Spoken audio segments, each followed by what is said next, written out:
ndị ọma na-ege ntị. My name is Nwada Amala, onye nkuzi Igbo, your Igbo teacher.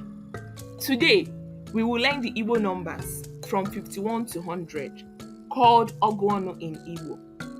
As I explained in our previous episode, in Igbo, numerical numbers are similar to English numbers, but differ in spelling and pronunciation. Let's go ahead and learn how to count from 51 to 100. 51 is iri ise na otu.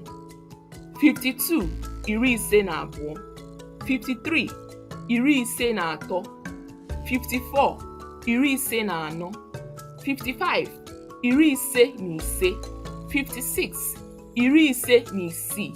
57 iri ise na asaa. 58 iri ise na asatọ. 59 iri ise na itoolu. 60 iri isii. 61 iri isii na otu. 62 iri isii na abụọ. 63 iri isii na atọ. 64 iri isii na anọ. 65 iri isii na ise. 66 iri isii na isii. 67 iri isii na asaa. 68 iri isii na asatọ. 69 iri isii na itoolu. 70 iri asaa. 71 iri asaa na otu. 72 iri asaa na abụọ. 73 iri asaa na atọ. 74 iri asaa na anọ. 75 iri asaa na ise. 76 iri asaa na isii. 77 iri asaa na asaa. 78 iri asaa na asatọ. 79 iri asaa na itoolu.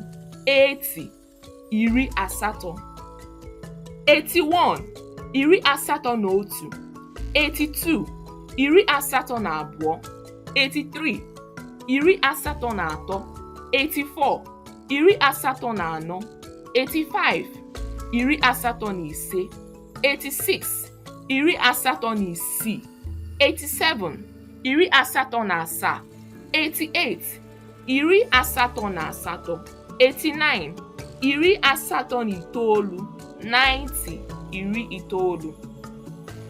91 iri itoolu na otu.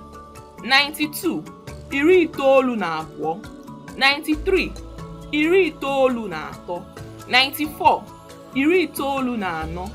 95 iri itoolu na ise. 96 iri itoolu na isii. 97 iri itoolu na asaa. 98 iri itoolu na asatọ. 99 iri itoolu na itoolu. 100 otu narị.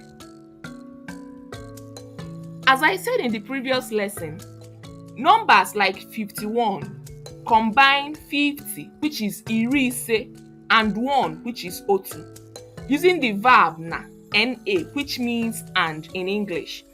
Also, numbers like 60, iri isii, 70, iri asaa, 80, iri asatọ, and 90, iri itoolu, are structured by combining 10, which is iri, with the multiplier without adding na, which is and in English.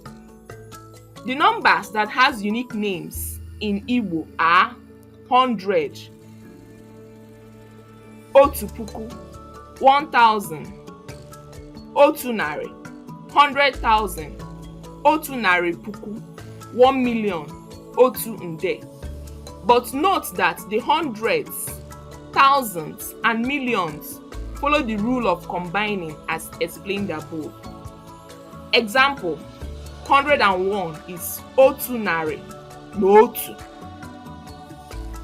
Memorizing numbers from 1 to 10 and the unique numbers will make the rest much easier. This brings us to the end of this lesson on Igbo numbers. See you in the next episode where we'll be talking about greetings and symbol conversations in Igbo language.